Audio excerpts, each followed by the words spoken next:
Greetings and a heartfelt welcome to everyone joining us for today's webinar titled Shaping the Future with Green Roads. This exciting event is a collaborative effort among the Asian Development Bank, the IRF Global, and MetaMeta, bringing together experts and enthusiasts from all corners of the globe. No matter where you are or what time it is in your part of the world, we deeply appreciate your commitment and enthusiasm in joining us.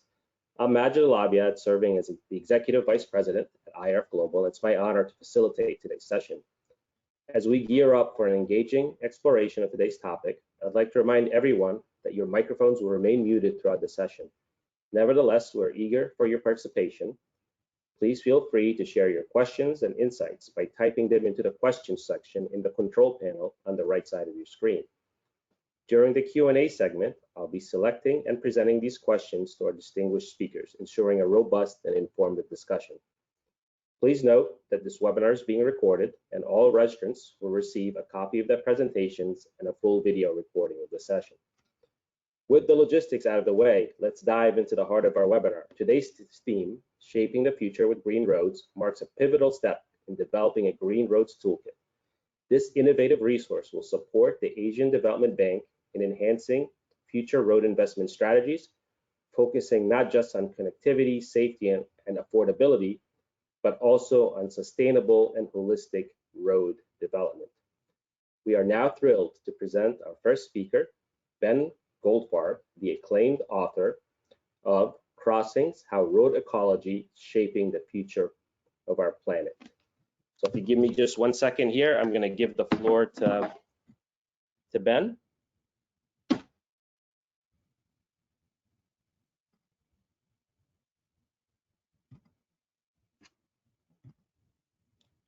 Ben, the floor is yours.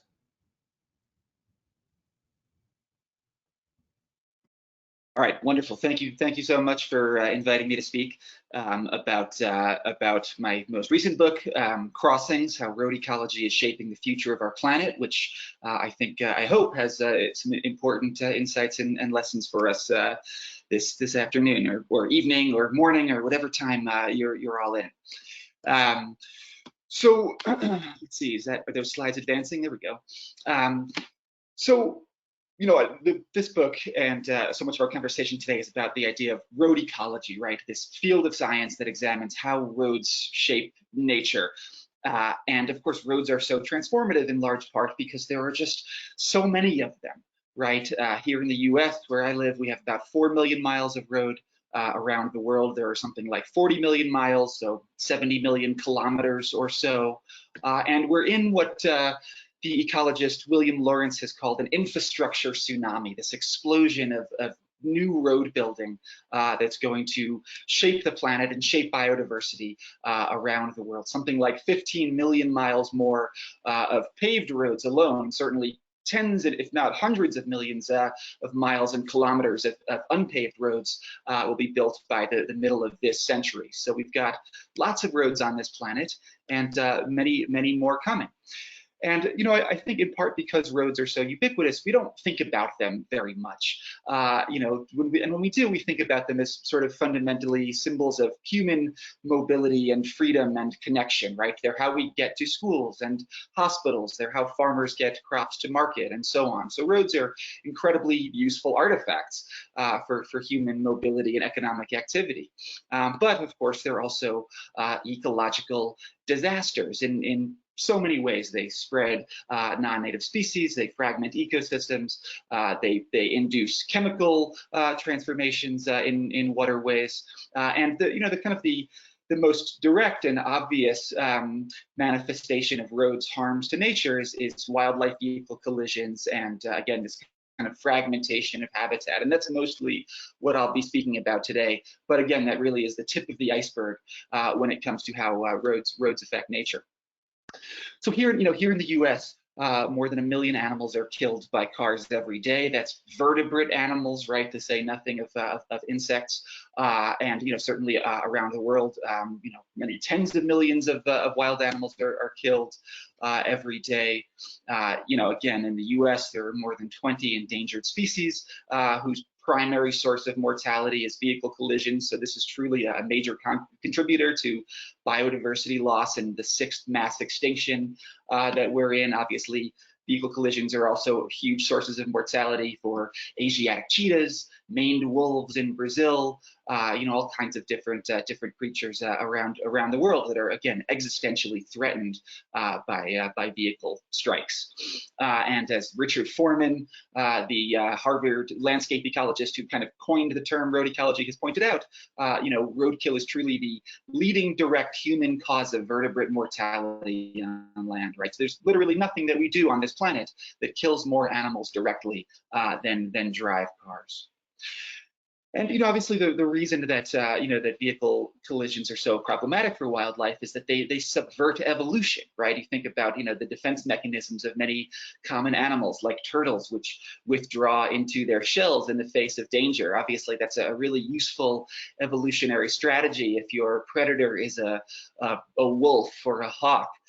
But against a vehicle barreling down a highway, withdrawing into a shell is the worst possible thing you can do, right? So vehicles, cars, take evolution and really render it maladaptive in a lot of ways. And I think it's also worth pointing out that vehicle collisions are enormous threats to human safety and well-being. Here in the U.S. we have lots of deer. Certainly Europe has plenty of deer as well. There are deer in South America and lots of large ungulates in other countries as well, of course. So this issue of wildlife vehicle collisions around the world is a threat to human safety, again, as well as wildlife safety. Again, in the U.S., there are up to 2 million annual collisions with large animals. So that's one every 30 seconds happening here in this country. The average large animal collision costs more than $9,000 to society in hospital bills and vehicle repairs and insurance costs and so on. And again, here in the U.S., between 200 and 400 drivers are killed every year in these collisions, and certainly around the world, many thousands of people are killed in vehicle collisions with animals every year. So this is an enormous public health and safety crisis, as well as a biodiversity crisis. And of course, there are other large animals out there too. The average moose collision costs more than $40,000 to society.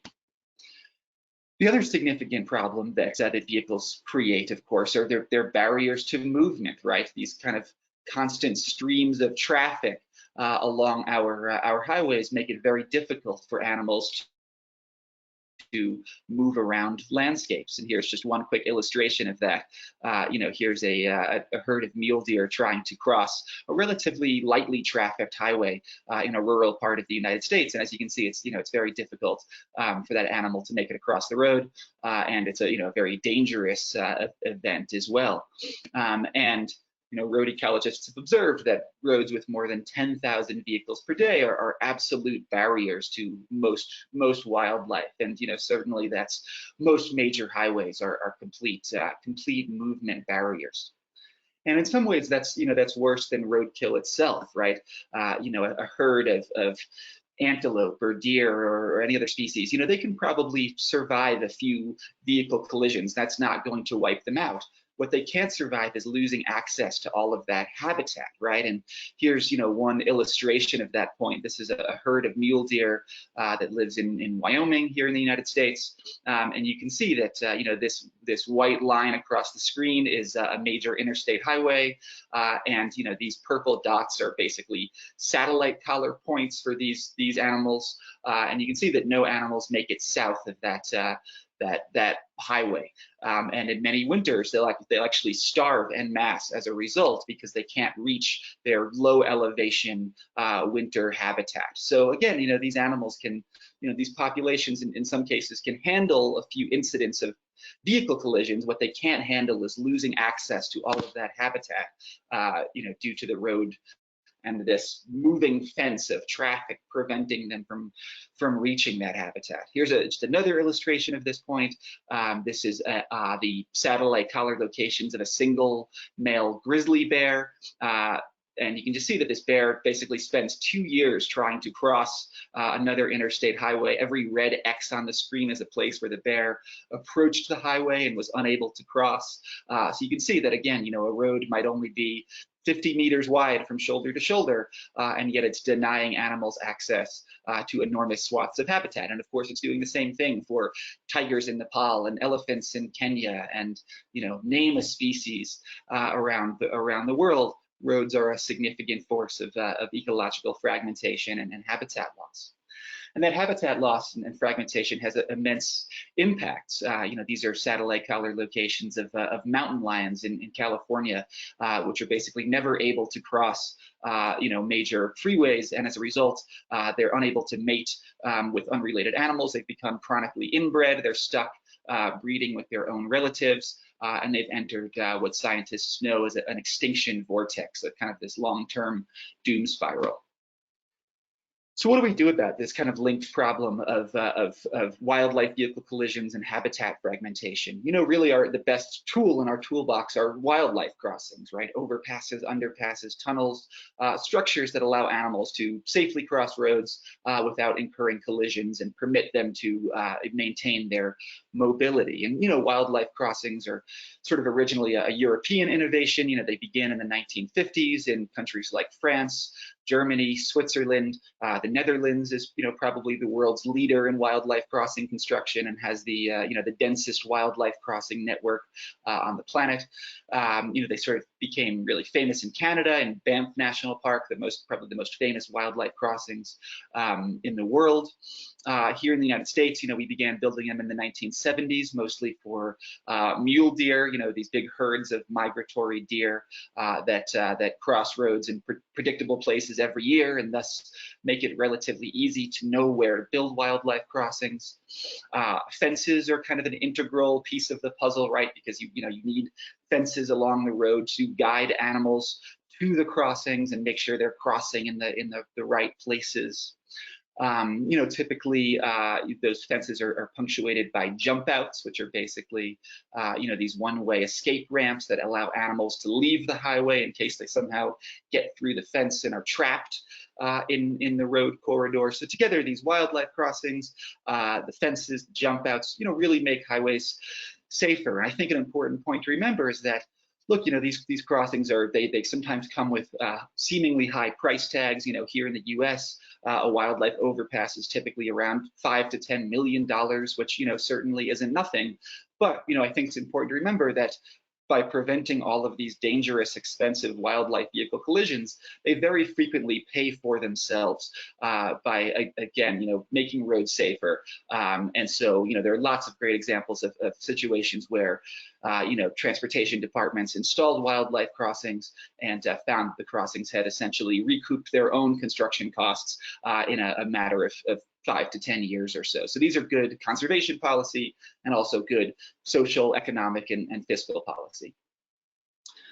And now we need them to, we need to start building them for more species. That's really the challenge in the U.S. and I think around the world is that really globally, most wildlife crossings have been built for, large animals. Here in the U.S. it's deer. Elsewhere it's there are underpasses for elephants in Kenya very famously, and underpasses in Nepal for rhinoceroses and tigers. And that's fantastic that we've done so much for the charismatic megafauna, and now we need to start thinking about the smaller creatures as well. The reptiles and amphibians in particular, some of the most endangered animals globally that in many cases are existentially threatened by cars. And we need to start building crossings for them as well. And we haven't done much of that because these are animals that don't endanger your car, right? Nobody's ever totaled their vehicle hitting a red-legged frog, and yet again these animals are critically endangered and need our help just as much as the large creatures do. And we've got to start building them in more places. This is an overpass that's being built over the 101 near the city of Los Angeles, one of the busiest, most urban freeways in the United States. And this is where those mountain lions live that I mentioned earlier. And so look, if we can build a wildlife crossing over 12 lanes of traffic and 300,000 cars every single day, we can really build one anywhere, right? So, there are wonderful wildlife crossings in downtown Singapore, essentially. So these are truly urban solutions for biodiversity, as well as rural ones.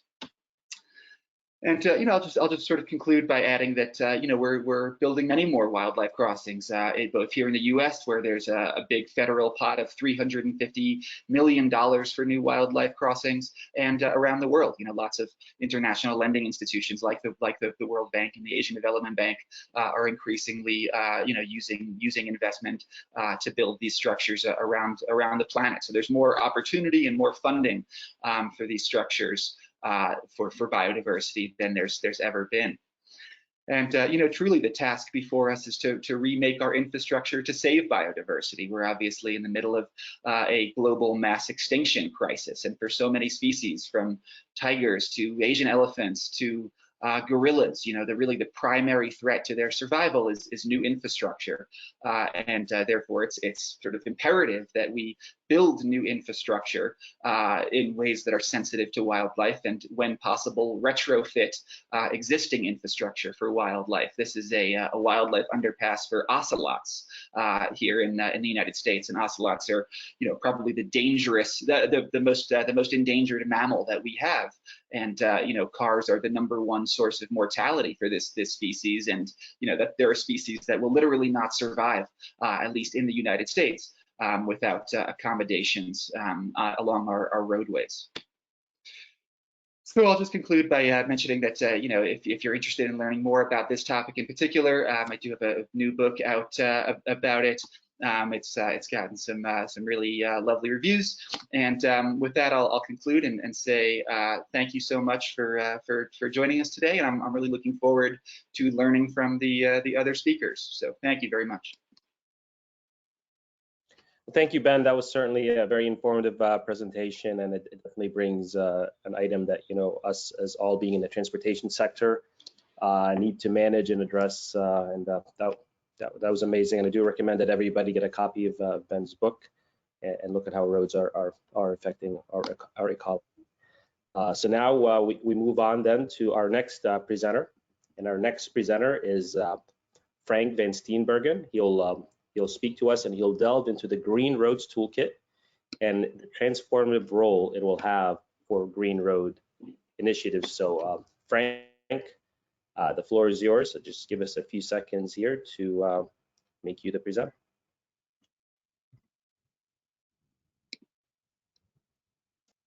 Yeah, thanks everybody, and everybody attending, and yeah, big hooray for Ben putting this topic of road ecology so eloquently in the mind. I would like to take you to a Green Road Toolkit that is being developed, and with several people. Gordon is also in the room, Anastasia, David, with IRF and MetaMeta for the Asian Development Bank. And I think this is part of, I hope, a big transformation, a sort of rethinking what roads really are, not just to take people from one place to the other, but to really be an important part of the environment and the landscape around them. So why green roads? I would like to discuss that, and what's a green road. Yeah, but first, why a green road? The thing is that the footprint of the roads is enormous. Ben already mentioned these astronomical figures, not only of the roads which are there, but also the roads which are going to be there. In Asia, for instance, there's now 21 million kilometers of roads, and within a decade, that will be 29 million kilometers of roads. So that is, in terms of impact, it's enormous, this infrastructure tsunami, and we need to, at least I think it's really upon us to sort of guide it in the right direction. Yeah, Also, the investment is massive. Yeah, you know, in Asia alone for infrastructure is half a trillion a year, 520 billion a year, and globally the investment in roads is between 1 to 2 trillion a year. That is mind-boggling, yeah? And it will continue because even in Asia, 400 million people are not yet within sort of close range to an all-weather road. So the footprint of roads is important, is enormous. And you can see it from different angles. First, in carbon dioxide emissions, in greenhouse gases, the road sector is a major factor. In fact, it is responsible for 18% of all the carbon dioxide emissions. Also in the hydrology, and this is something where IRF and MetaMeta have been working together a lot. Roads have a massive impact on the hydrology in the landscape. They exacerbate floods, they are a major source of sedimentation, etc., etc. But the good thing is, like several other things, this can be turned into a positive as well. Roads also change local climates. They affect the wind, temperature, the moisture, the dust, the biodiversity. I don't need to say anything, you know, I cannot add anything to what Ben is saying, but it is also really important. But also public health. You know, roads are often a major source of, in cities, of public hygiene, where issues where there's dust and you know, standing water from the road drains. At the same time, there's a lot of people and a lot of food stalls. So you know, you can see that there's so many impacts. Noise, yeah, extraction of construction material, 30 to 40%. So if we can turn roads, yeah, into a nature positive infrastructure, yeah, in water management, in biodiversity, in public health, I think we would make a major impact. And also if we can mitigate the negative impact. So that's really why green roads are important. So what are green roads? With Asian Development and IRF, we're working on this actually. So a normal road is about connectivity, very important, yeah? Ben said freedom, yeah? I think it's more than freedom even, you know, it's also, you know, access to basic services, yeah? The roads, normal conventional roads are about safety, yeah? About, you know, affordable transport. But green roads add more things. They mean in green roads you work towards decarbonization, trying to reduce the carbon emissions from the road transport sector. Green roads are about climate resilience, how to deal with changing weather patterns. Green roads are about beneficial land and water management, making the roads an instrument for water management rather than an instrument for distress in the landscape. Green roads are about reducing pollutions, about improving the quality of life, about preserving biodiversity, about, you know, serving disaster preparedness, about sourcing materials sustainably, and about fostering inclusive growth. So, you know, the circle at the moment is often only 1/4, but there are 3/4 where we should be working out. And a lot of work is already going on, but there's still a lot of distance to cover in coming to Green Road. So the Green Road vision that we formulated with ADB is that green roads, they're not just for transport, but they will foster beneficial land and water use, they will reduce pollution, they will support restorative and regenerative ecosystems, and enhance safe and affordable mobility for people to deliver inclusive, low carbon, resilient development and environmentally considerate outcomes for Asia and the Pacific. But I think we could take out Asia Pacific and we could also replace it with the entire world. So in the Green Road Toolkit, what we're doing is basically to assess first whether road programs take into consideration all these different elements. And then we sort of also, we've listed so many important practices, and the list is still growing, but there's already around 150 practices. Yeah, if you make an investment in a road, yeah, what will be the practice that you should consider? Ben mentioned a few on biodiversity and road ecology, but there's also in the other fields, there are also many important practices that can be done. And the important thing is that we're not helpless. With this tsunami, we can sort of you know, and we will be able to deal with it. And in the Green Road Toolkit, you have access to all those practices. And the other thing is that for something to happen, we also need an enabling environment. So again, in the Green Road Toolkit, you know, the regulations, the capacity building, the supply chains that will support these practices are outlined. If we, you know, if we take a sort of snapshot, you know, you see how it is structured. We have filters describing, you know, what practice is relevant in what conditions. Some are for highways, some are for urban roads, some are for rural roads. Some are practices that are important in the planning stage, some are important in the design stage. And then also we make an overview of all the enabling frameworks that need to support this transition to from conventional roads towards green roads. And then you can also, you know, make a checklist and see. And we just actually this week we were working in Tajikistan, you know, going through all these questions, saying, has this been taken into account? Has this been considered, etc., etc. So in this way, we can systematically approach the way that roads are planned, designed, and also how the road maintenance and asset management is being done. This is another example where for each practice you can sort of see how it relates to all the different elements and all the different filters, what is suitable for a certain condition, a certain geography, a certain stage in a road development process. Now maybe I think I have about, Majid, how much time do I still have? 5 minutes? Yeah, something like this, yeah. I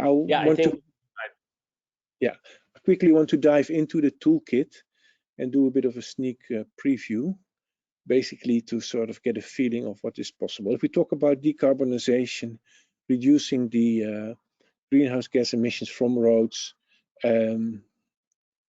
you know, we can look at different things, you know, not just only in the transport, but also during the material production, during the construction, and the maintenance and the end of life. So there's several things we can, you know, design roads for low carbon mobility. Yeah, we can design the road network in a better way. We can go for different materials in road construction, materials that put less of a that require less carbon dioxide production while doing it. We can try to reduce the transportation. I think one of our, you know, good practices of the competition that you'll hear of later is very much about this. We can design the roads and the appliances to be low carbon. We can do better road transport management, but also very important, and that's something that we often forget, but the vegetation along the roads is really critical for capturing carbon, and also for other things. We'll come to that. Is also roadside vegetation is so important for biodiversity. It's so important for dust control. It's very important for road safety. It can have a direct benefit. It can capture pollution. It can manage water. It can control the microclimate by acting as a windbreak. So this is often overlooked factor. I think it's overlooked because many roads don't have roadside vegetation. And I think that's really, yeah, missing from the picture in too many places. So if we go to the second element in the Green Road Toolbox, is the climate resilience, how to deal, yeah, with, you know, more peak runoff, in particular, larger discharges. So there are several ways that one can consider. Yeah, we can redesign the road designs, the cross drainage. Yeah, we can work on the stabilization of the roadsides. We can adjust the design criteria for the road so they can accommodate a larger runoff. But also very important, there are also special challenges with climate change, for instance. In the subarctic zone, the permafrost is thawing, so also there there are several ways of still making roads which are sustainable, using special techniques to deal with the thawing permafrost. But what is important also with this is we should not only just protect the road against the climate change, but we should also make sure that the whole environment around the road, and that's in the next one with land and water management, make sure that that is more resilience to climate change. If you do proper land and water management around the roads, then what is very important. If we just try to protect the road against climate effects, what we could end up doing is that we have a huge culvert, a huge cross drainage structure to deal with larger floods, but they will do more damage to the landscape all around them. And that's also a resource which is lost otherwise. We can use that water which is guided by the roads.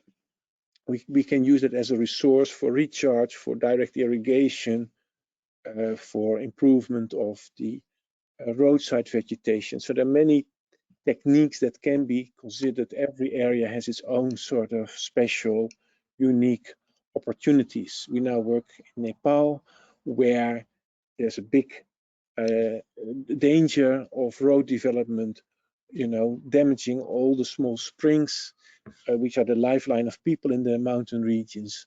So we need to change the way the roads are being built, but also how we deal with the spoil heaps, because they can be used, for instance, for recharging the groundwater. We can also use, for instance, in floodplains. We had this discussion also this week in the Horse in Bangladesh, which areas which are flooded, so the floods are really guided by the road infrastructure, unknowingly often, but we can do that in a more considerate way, so that if we have floods, they go to an area, a wetland or a recharge area, an area where they don't do harm, but they create benefits. So a lot of opportunities here. And then the fourth one, if time allows, there's several ways that we can, incorporate elements, be it vegetation, be it sort of settling ponds, to reduce the pollution from the roads. And I think this is a very important way of making sure the road does not have, all the negative effects that it has had in the past, often with roads. But I think we are now in an area where we know what to do, so that the damage, the pollution, air, soil, water pollution, which is created from the hydrocarbons on the roads and other pollutants, is neutralized. But also, for instance, with de-icing, we can be much more clever with our de-icing techniques, so that the salt is not too much which enters into the environment, that we just do the de-icing when the climate is right. Maybe to the next one. We still have time. You should flag me down if I'm close to the finish line, Majid. Quality of life, again, controlling the noise from the roads, controlling the dust from the roads. There's several ways where we can make roads which heat up less. So particularly in urban areas, in hot places, you can improve the living conditions and avoid heat islands. I think the next one is on road ecology. Ben has already dealt with it, preserving the biodiversity. It's quite encouraging to see how this is increasing the awareness, and I think again the book of Ben is pivotal in this. There are several things. Gordon has also worked a lot, for instance, on fish passages, so that the culverts sort of also allow reptiles and fish to pass, and this is good for biodiversity. It's also good really for in places like Bangladesh, for the economy of people who depend on this biodiversity, basically. Two more actually, is disaster preparedness. If we see pictures from disasters like the 2022 floods in Pakistan last year, where massive areas were flooded, where do you see people stranded? This is on the roads. So roads are so important to take people to safe shelters. They are a safe shelter themselves. They're often the sort of place where people can stay for a while before the flood goes down. But we need to design our road networks also for that. For instance, again, I'll quote Bangladesh. You have many low-lying areas and because the roads are too low, people try to run away from the floods and during the typhoons with their livestock. But often, that doesn't go fast. So if the roads are a bit higher, you would be able to do that. Similarly, also with disaster preparedness, with forest fires that we saw a lot last year, but this year, in fact, again, roads are very important. The design of the roads as fire breaks, but also as access for fire brigades.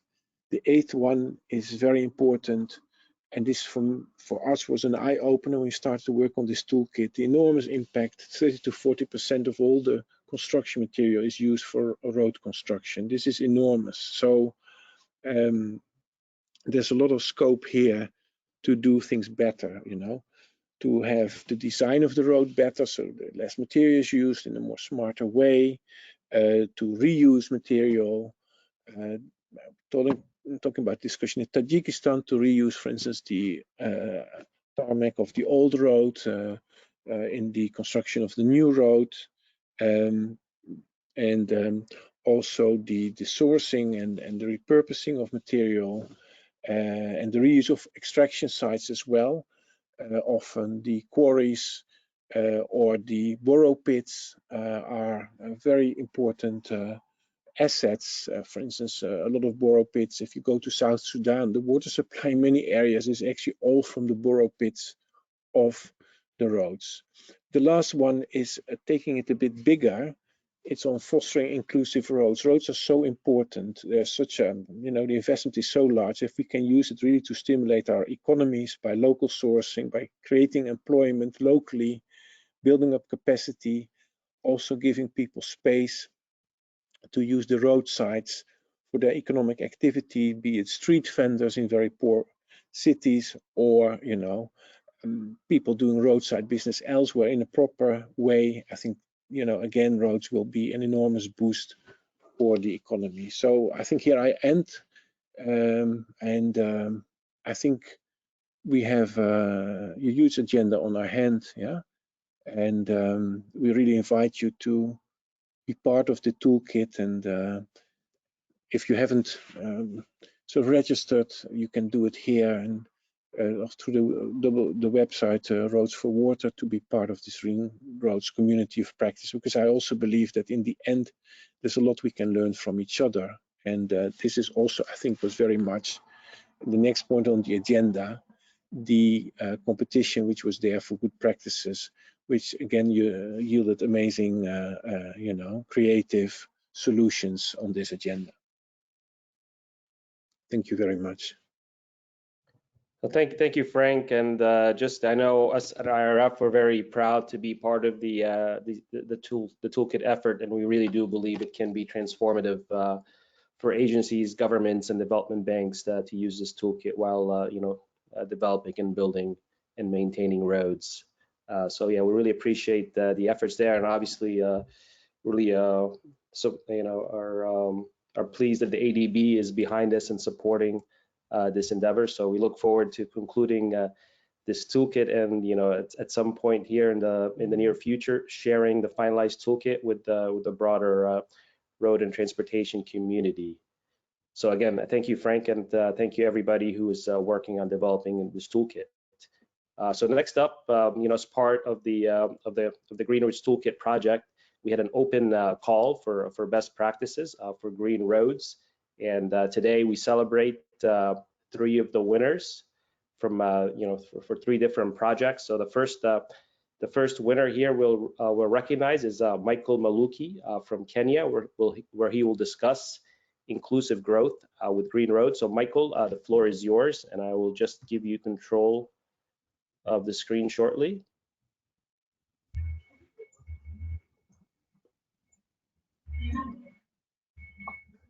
Okay, Michael, let me know if you can share your screen now. Sure.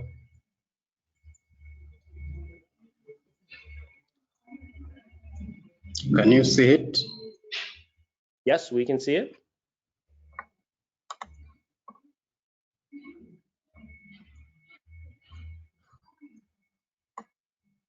Just a little bit.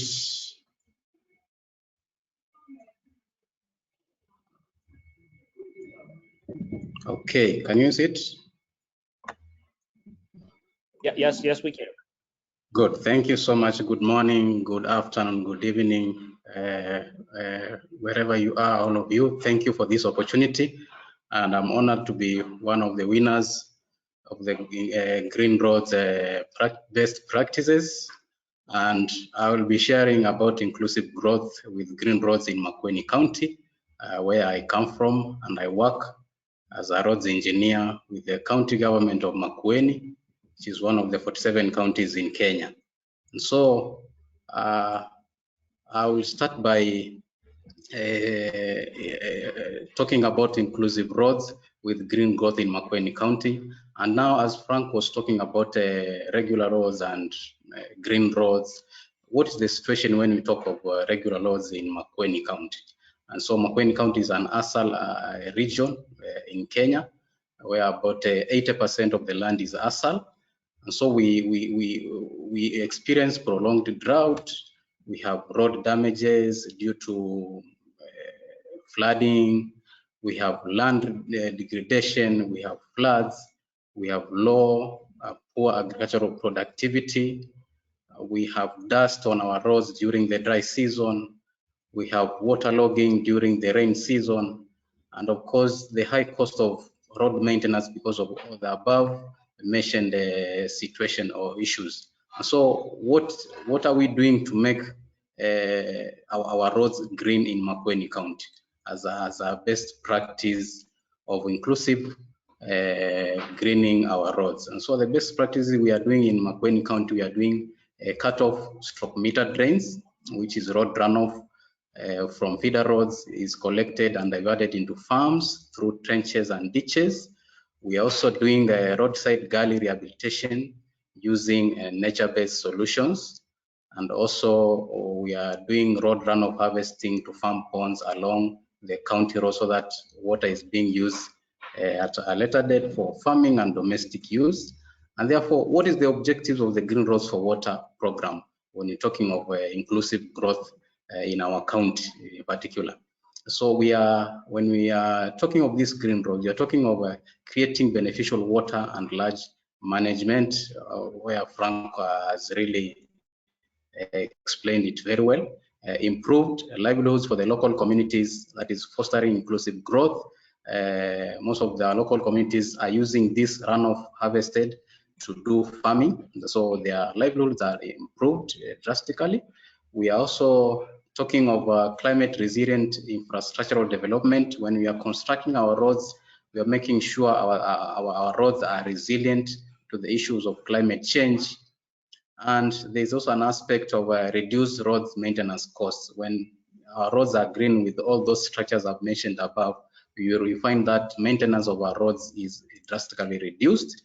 We have reliable road connectivity, access to vital services and reduced maintenance costs, and economic integration. So you will find out these are the most important aspect when we talk of road construction. We talk of connectivity, but we want to make our roads inclusive so that we achieve all these objectives. We also have a pollution reduction. You find when during the dry seasons, our roads are full of dust. So when we harvest water and do farming along our roads, the pollution is drastically reduced, and also preserving biodiversity, as Frank was clearly elaborating.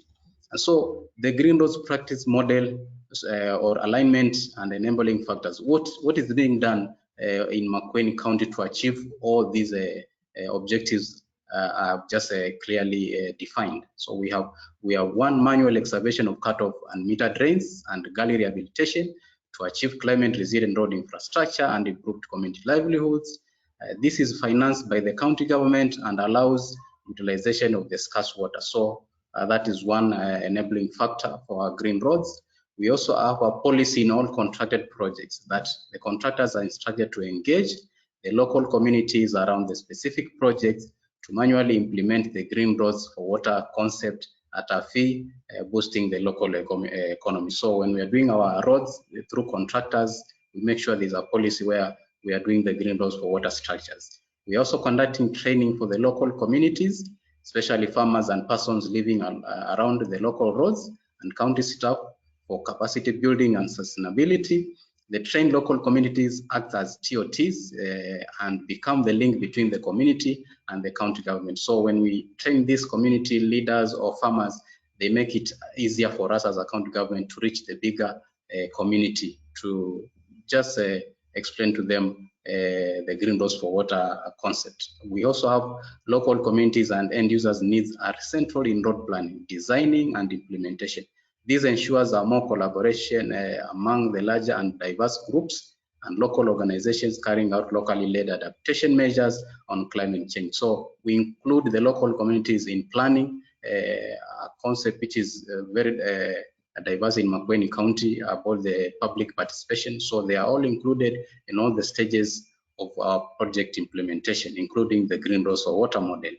We have also partnerships and collaboration with non-governmental organizations such as MetaMeta and the Green Roads for Water Consortium. And so I would like to appreciate MetaMeta, especially MetaMeta Kenya, being led by Theophilus, Nancy, and Faith, for the support they have given. And of course, Frank and Anastasia, always supporting us and giving us the support we need to implement these programs in Makueni County.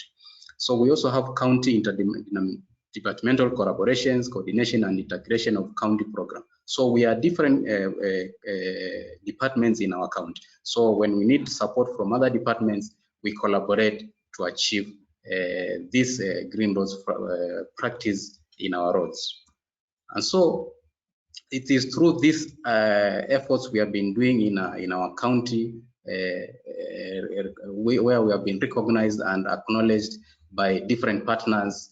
Recently, we had local TV channels and newspaper writers come to our county just to benchmark and write these stories and share to the greater world, to the public, so that they can understand the importance of the Green Roads for Water program for the inclusive growth in Makueni County. So you will see the link there. You'll be able to understand how we are being recognized for the change we are doing in how we are doing our roads in Makueni County. Of course, we may not lack challenges as we implemented this program.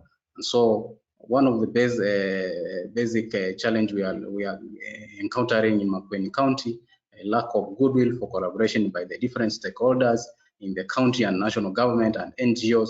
We find we have different national government entities doing roadworks or doing climate change issues. So there are those diverse, there are no collaborations among these parties. We also have limited financial resources to carry out capacity building, sensitization, and implementation. So we also looking for support partners so that we can make this Green Roads for Water program a big concept in our county. We also have unpredictable and unreliable rainfall season. The rainfall season is only received during April, May, and of course the November, December rainfall, and which is very minimal. So it's very unpredictable. That's why one of the biggest challenge. We also have limited knowledge and skill for the local authorities and the local communities on rainwater harvesting models. Most of the local communities or local authorities, when you tell them about water harvesting, road runoff harvesting, they all think about this is an enemy of bringing to our farms or to our land. So we need to train and elaborate to them how this thing can be done. And also, of course, we have poor integrated, inclusive and dynamic planning approach when designing roads by the county and national government road agencies. So most of these things are done somewhere and brought to the community, so the community may not understand what we are doing. So we need to incorporate the community. So another challenge is the lack of community goodwill. You find some communities don't understand this, and so there will be resistance to this program. That is a challenge. And of course, political interference by the local area political class on project selection during public participation. In Makueni County, before we do any project, we have to subject it to public participation, where the community select the project they want done by the county government. So you'll find the voice of the politicians always most of the times carries the day. So when we want to introduce such things like the Green Roads for Water, you may find some challenges along the way. And so I'd just like to share a pictorial of where we are in Makueni County in terms of the inclusive growth of our roads. When we look at these pictures here, the regular roads, you have eroded road section, we have flooded road section, we have muddy road section, we have dust road section. These photos were, I took these photos, the muddy, the flooded, the muddy section. I just took these photos recently, like 2-3 weeks ago, and you can see now how these regular roads are challenged to connectivity and so on and so forth.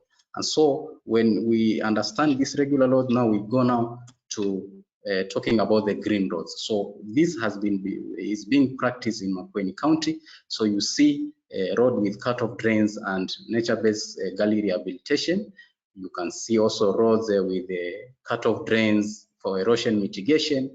You see roadside tree planting for dust mitigation and road with cut-off drains for muddy mitigation. So when you include all these aspects of green roads, our roads will always be resilient, and of course the objective I've elaborated earlier. And so how do we do it? I mean, community sensitization and involvement, it's very key. So we have carry public participation and training forum for the local community so that they can understand when we are talking about inclusive growth with green roads, what do we mean? And therefore we train them, we sensitize them, and then we give them the work so that they can be part of this process. So that's what you can see from the photos. We have inclusive green roads, the cut-off drains and the meter drains I've been mentioning. So you can see the left photo, you see roads with cut-off drains, with meter drains for runoff harvesting. And now the right photos with bananas and oranges, these are all planted using the road runoff, which is being harvested in the cut-off drains. So clearly the livelihood of the local communities is basically improved, and our roads will always be climate resilient. Use green practice and climate resilient.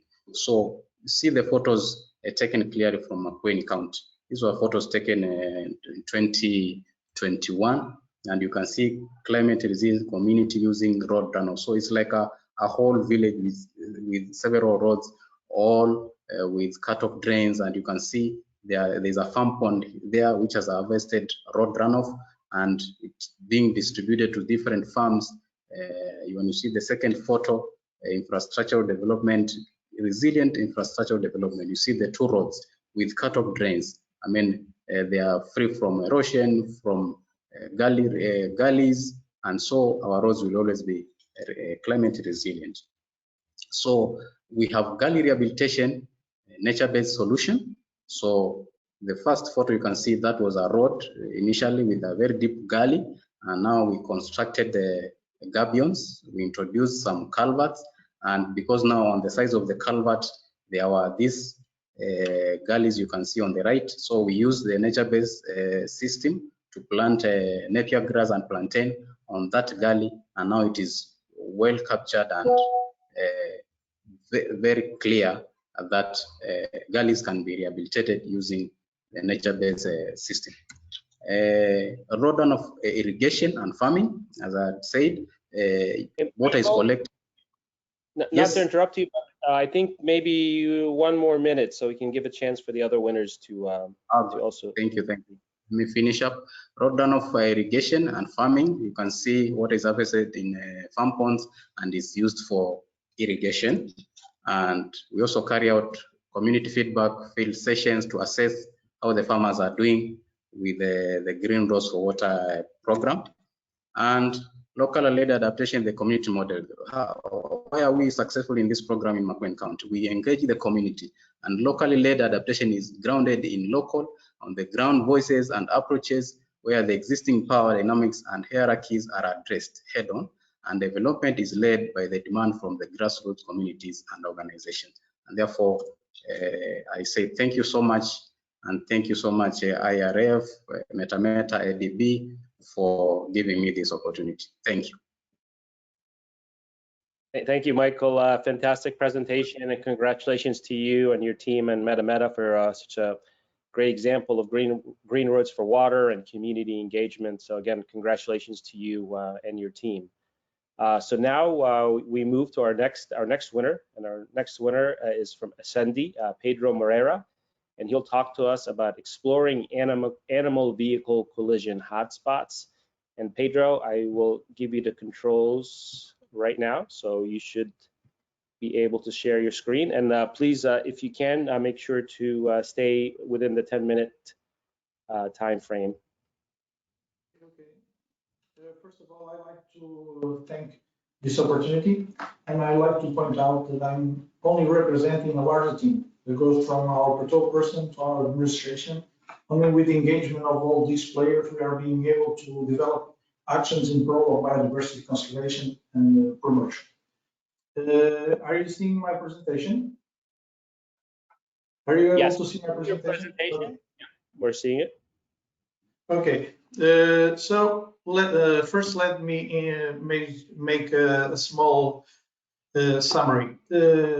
This action, this good practice, is included in a larger package of measures that is our biodiversity action plan, that is based on our biodiversity impact assessment, and we identify three major pillars: road mortality, animal vehicle collision, habitat fragmentation, and invasive species dispersion.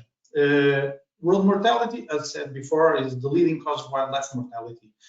It surpasses even hunting activities, and it led to the loss of biodiversity and increased species extinction all over the world. I'm not talking about fragmentation because it was already talked about earlier, and invasive species is another problem we are dealing here in Ascendi, because roads can act as pathways to dispersion.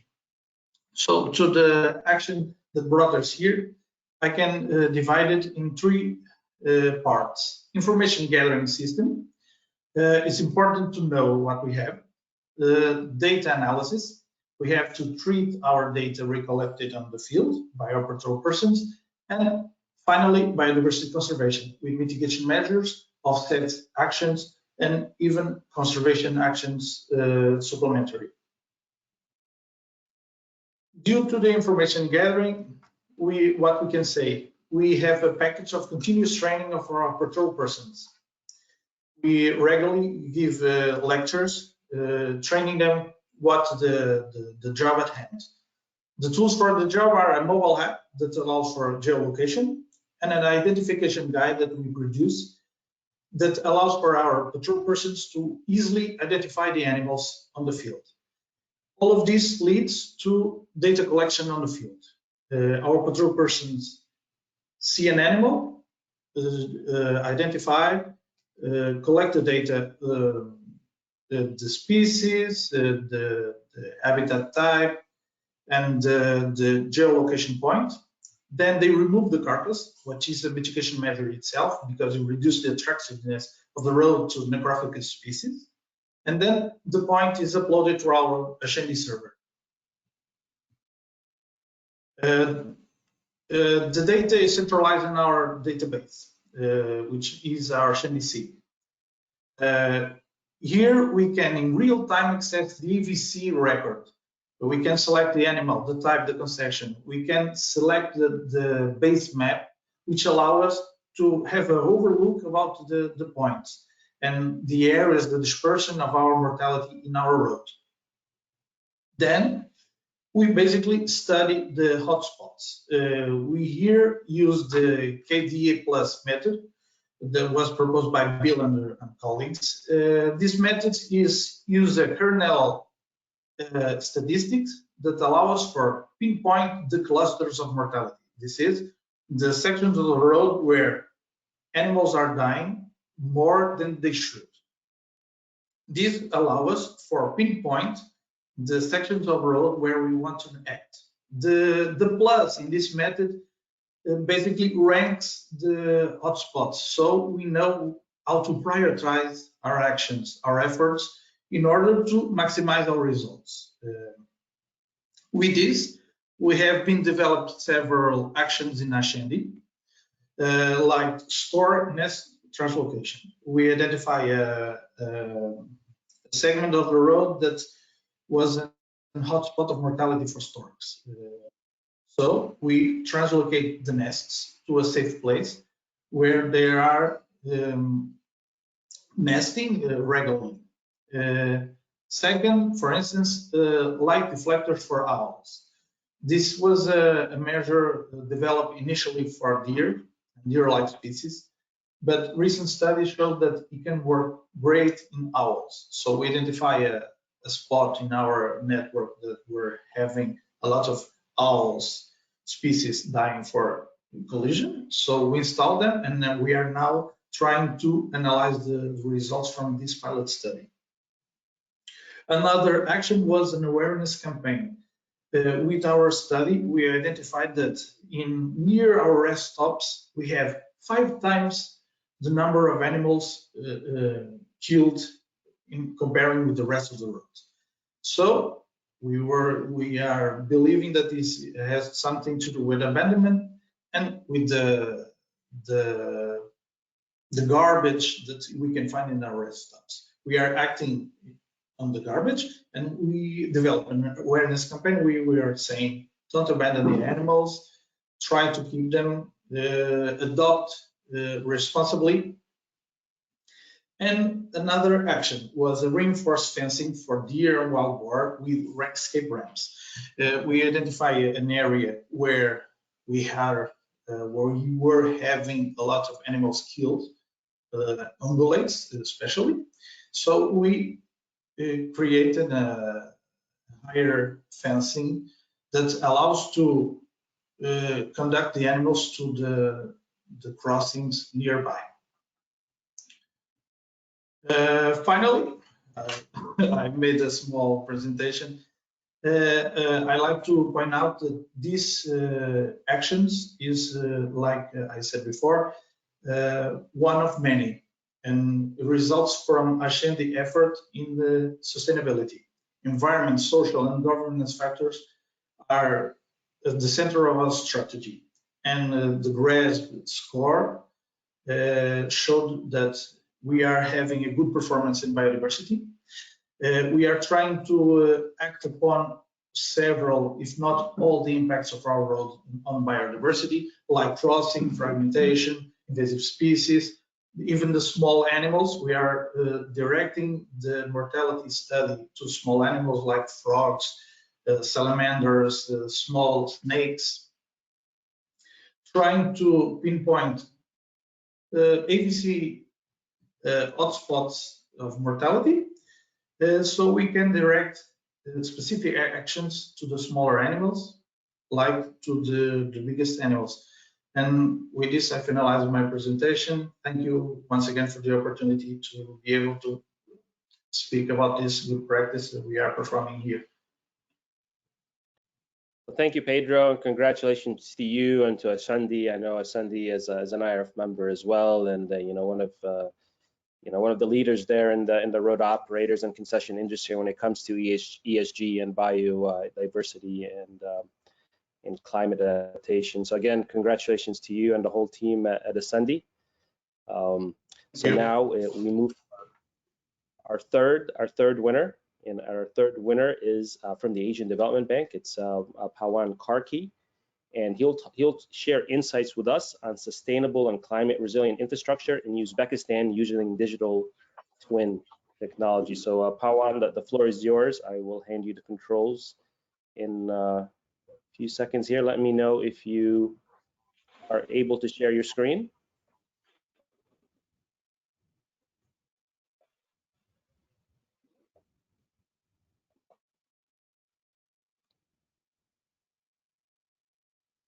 Okay, I think you're logged in. I'm not able to share my screen. Okay, I think you're logged in with 3 different names. So let's see if this one works. Can you try sharing your screen now?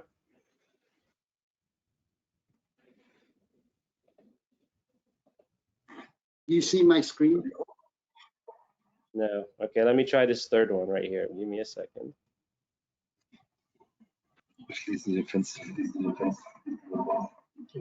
Okay, try sharing. How about now? How about now? No, okay, I see it. I see it right here. Okay, let me 1 second. Let's see if this one. Can you try now?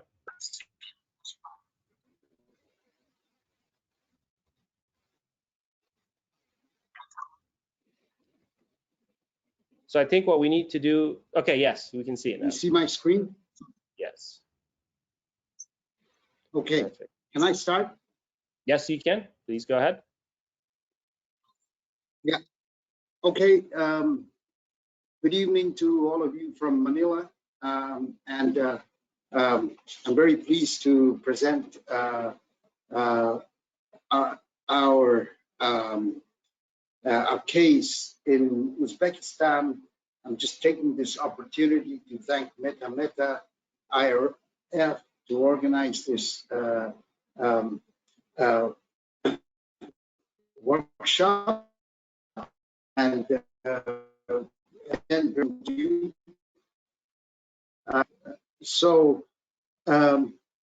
this is about an algorithm that was developed last year, early this year, with digital twin and an AI case that we did with Oris. So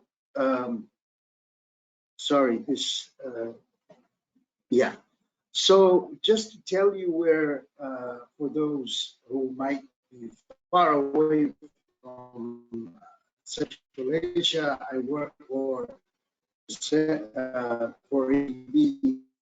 Central Asia. So this is a map of Uzbekistan, doubly landlocked country, which has Kazakhstan at the northern side, and the west we have small two countries, Tajikistan and Kyrgyzstan, and Turkmenistan in the south. Why I'm saying this is because Uzbekistan is a doubly landlocked country, and they are desperate to get to the exit to the sea. So we tried this project to look at several parts of the rural road, but also what is marked in red is the 25-kilometer road section. And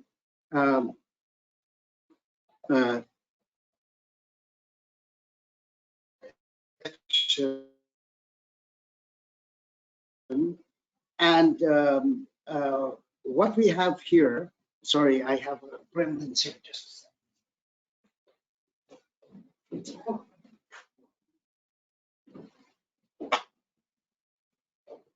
Sorry about this interruption. We've had earthquakes in the last 2 days in Manila. Just wondering if it was again repeated again. So basically, this gives us the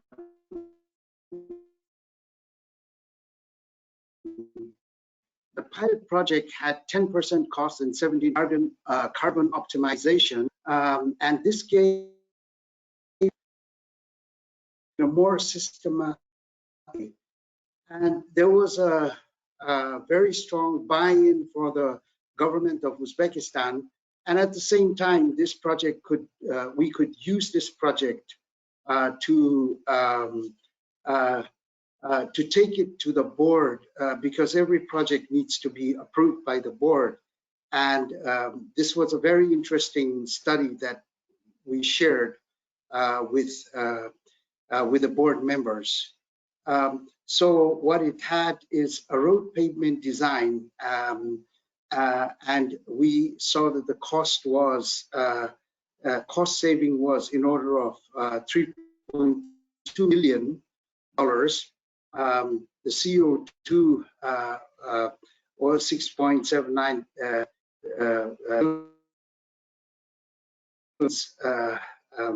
minus. Natural resources was in order of 12,000 tons, and water 5,000 liters. And I'll explain how we did this in sort of more details down below in the slides. So road safety analysis was another factor that the algorithm could calculate, which was to bring the road to 3 stars and reduce the fatal accidents by about 60%. So we used mitigation measures while the guidelines of the Paris alignment, which was very important for this project. So here we show the heat and the platform provided the capacity of digitization, climate resilience, mitigation, and adaptation for the project. The project location is vulnerable to freezing and thawing, but also flooding is another problem in the project site because it gets very cold in winter, very hot.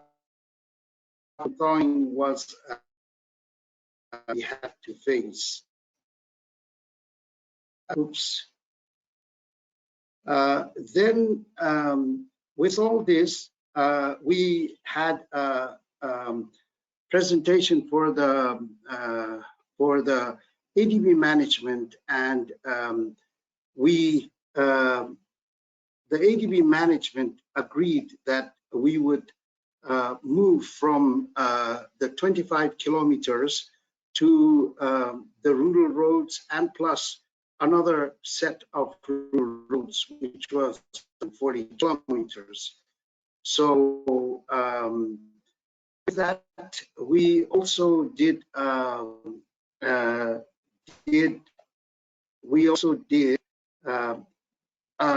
manual which is publicly published in ADB this basically gives the conclusions of what we did in Uzbekistan. It's available, and the link is here, and you can see what was done during the pilot testing of the guidelines of Paris alignment done through this algorithm. So these are the 3 projects where we use the digital platform to extend to more projects. Now, when the data collection for this project took quite some time. It was about 8 weeks, but that was also verified through the meteorological department in Uzbekistan. So at the moment, the platform is more user-friendly, and it doesn't take so long to collect all the data. So what we looked at is the climate risk vulnerability mapping, which is required in the papers to be submitted to the board of directors. So this was frost, this was heat, and precipitation and extreme rainfall events. As you know, Uzbekistan is also very challenging in terms of extreme rainfall events. The situation in Sakarya in 2019 damaged the dam. So government is very careful in looking at the climate factors in Uzbekistan.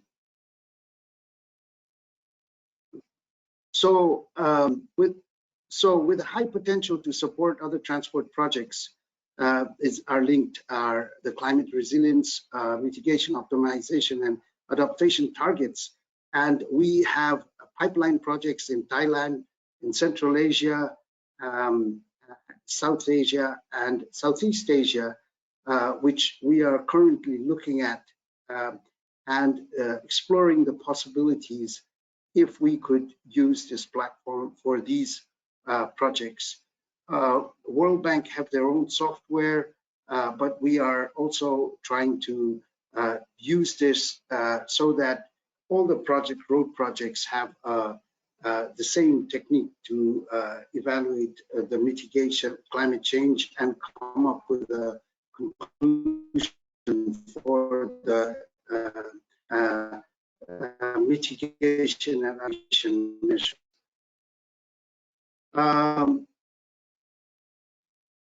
So basically, another factor that this algorithm could do in future is what we have in ADB called the country partnership strategy. And at the beginning of the project, during preparation, we look at which projects can be selected to assist the client to select the projects. So it's the preparation stage, it's the approval, the due diligence stage, implementation, and completion evaluation. So I won't speak in too much details, but just to highlight the fact that sustainable procurement is also something that we are looking in ADB so that this algorithm could sort of, benefit from this algorithm to see how this could be used. Now, one of the things that we used for this project was looking at how the sustainable procurement could be, what measures could be taken, and one of it was the grid factor. So from the grid factor, from the conclusion, it was concluded that basically with a coefficient of 0.7, we tried introducing e-vehicles from a sustainable procurement point of view. I stop here and thank you very much, Majid. Happy to take on questions. Okay, no, thank you, Pawan, and that's a great initiative on how to use your digital twins and this kind of technology for more climate resilient and sustainable roads and transport networks. So again, congratulations to you. And really proud to see ADB really pushing this agenda forward of green roads and using technology to improve the efficiency, safety, and resilience of our road and transportation networks. So I think now this kind of brings us to the conclusion of today's session. We do have some maybe give a few minutes for a couple questions here. So if you have some questions, please put them in the question box, which should be in the right-hand side of your screen. I do have one question here, and it's for Frank. And it says, Frank, very relevant guidance, many thanks. Agreed about designing culverts appropriately for future flows. But how should this be done if the future rainfall and flows are unknown? Presumably return periods no longer apply if the mean rainfall is changing. Is it possible to assume an overall percentage increase from current values? Thanks. Yeah, I think that's a good question. And I think, culverts are often not seen, and so often we don't pay enough attention to them because they can do a lot. Like I mentioned also, even for fish passages, but also as examples in Bangladesh where they put a gate on the culvert and then they can control water levels in the paddy fields adjacent to the smaller roads. I think in these sort of designing a culvert which is climate resilient, and I also want to ask Gordon to chip in because he's also been looking into the same. I think we should take, of course, a safety factor, but I think also we should really look at the climate around the road, because it's not just trying to get rid of the water as fast as possible, but also making sure that the water which passes through the culvert, is is led to a sort of area where it is not harmful, but rather it is beneficial. So I think you can take, of course, all sort of, depending on the area where you are, you can add a factor to the expected discharge, and the several people working on this doing that. But I would also like to emphasize is don't just sort of see the increased rainfall as a problem of the roads. It's a challenge for the roads and the area around the roads, and it's a challenge that can be turned into something, you know, positive as well. If you're in a very dry area, yeah, then you know, try to spread this water over a larger area and even retain some of the water before it passes through the cross drainage. Maybe Gordon, you want to add something to this? Yeah, I think your points are well taken. I think there's two issues. One, as far as just coming up with design flows. One, can you hear me okay? Did I? Okay. As far as coming up with design flows, you know, it's, yeah, you start with what information you have, whether, you know, some sort of statistical or anecdotal information of what the design flow, what flows have been used in the past.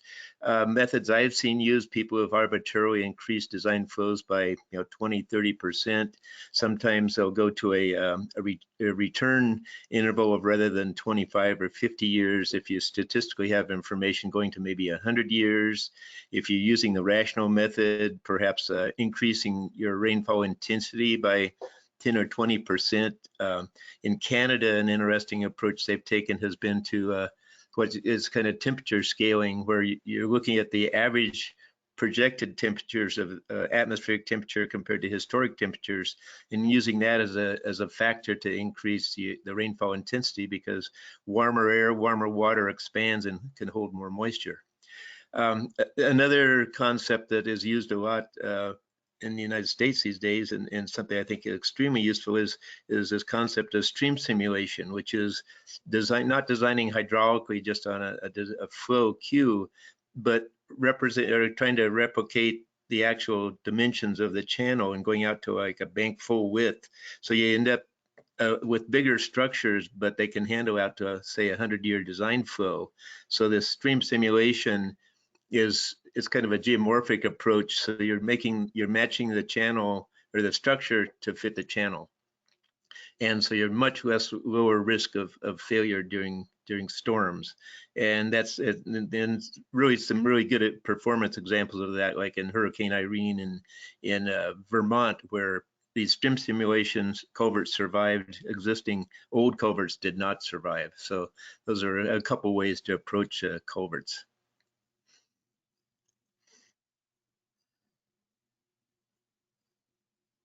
Thank you, Gordon, and thank you, Frank, for these answers. I do have one more question here before you conclude, so I'll go ahead and address this question. This question is for Pedro.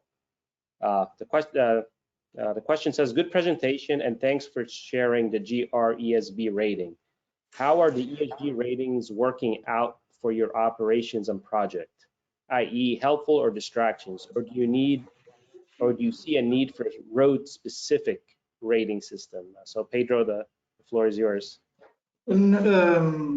Apparently, we have been testing with other methods how to determine the statistic of a cluster, and this one appears to work perfectly in our type of road. This is a highway. We only have highways types of roads.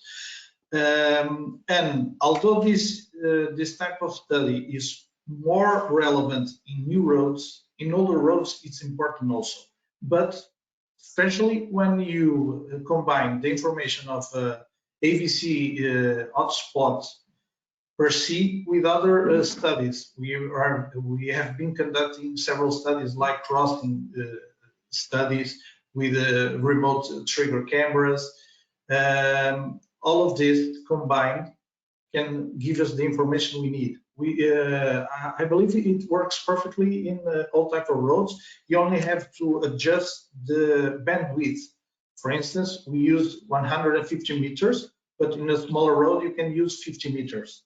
But the program itself, it's very easy to use. Usually we use Malo expression. Malo from Malo and his colleagues proposed that Poisson statistic works perfectly, but he has a constraint. You have to specify the segments of the road. With this method, it considers the road segment itself, so you don't have to say a hotspot it starts here and ends here. No, it tells you where it starts and where it ends based on the locations, not the type of road itself. I don't know if I was clear enough. No, thank you, Pedro. I think that was pretty clear. Okay, I think I was going to end, but I'll have just one more question, and then we'll conclude this webinar. So this question says, green road projects can lead to significant economic benefits. Is there any attempt to calculate those through a cost-benefit analysis? Maybe one of the panelists here would like to take a stab at addressing this question. Maybe I can do that. Majid, if others can do it, please. We did some calculations. Yeah, we did some calculation that was only on the dimension of the beneficial water management that can be achieved with roads. We had and still have a large program in Ethiopia where, as part of the so-called watershed campaigns, all sort of measures are implemented along the roads to basically harvest water using the road infrastructure. So it is like an embankment, and sometimes it's like a drain. So what we calculated, there were different types of benefits. One benefit was there was less road closure, there was less maintenance cost to the road, there was increased soil moisture, which was good for agriculture. There was the opportunity to use the water also for recharge, for irrigation. And also, so there was a second category of cost, so one, less cost in maintaining the road. The second category was the beneficial use of the water which was guided by the road, and the third one was less damage in the area around the road, so less gullies. And you saw also in Michael's presentation, in some areas this is a huge problem.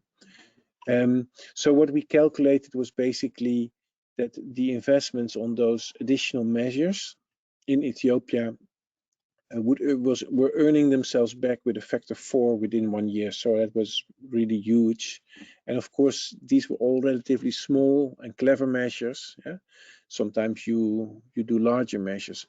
We also did a similar calculation for Kenya, and more or less the figures were the same. Within a year, the investments earned themselves back with a factor 2.5. Within a year. So, then there are many more years to come after that. The last calculation also we did was for Bangladesh. In Bangladesh, they have a sort of practice of building roads without sufficient cross drainage. There's also a little bit of a political thing because there's not always money directly to do the cross drainage, the bridges and the culverts. So you want a road being built, and then creates a problem, and then you solve the problem later onwards and putting in all the cross drainage. But there it was amazing, and that's maybe a negative thing you could say, but the water logging, which was caused by roads in some of the low-lying coastal areas, is so large. If you see the crop loss there, it runs into millions of dollars for small areas. And so doing then the investment in the drainage, later onwards, the return was enormous. But it was also a man-made problem that should not have happened in the first place. So these were three measures where I think you can see a lot of benefits. I think another interesting figure is that Ben mentioned that the cost of a animal car collision, is about $900 per collision. So in the United States, there's another figure from the Netherlands that if you have a sort of car collision caused by an animal or any other thing, and if the road is closed for 1 hour, the loss to the economy is $40,000. So I think we're talking about quite significant amounts of money, and that are not always immediately visible because we tend to do economics more, on the sort of, more causal effects and not on the additional circumstantial things. So I think also the work of Pedro, for that matter, is really, is so important because and of course the main thing, you save lives with it as well, and I think that is priceless. Yes, for instance, storks can cause major accidents. Wild boar in Portugal, we have facing a problem with wild boar that can destroy a small car. And another point is nature-based solutions. That, for instance, as speak from Maluki, the use of nature-based solutions in long term, it's preferable that normal civil engineering techniques. You have less maintenance, you have more soil, less runoffs, and such. I believe it's a perspective, but in long term, not in the immediate term.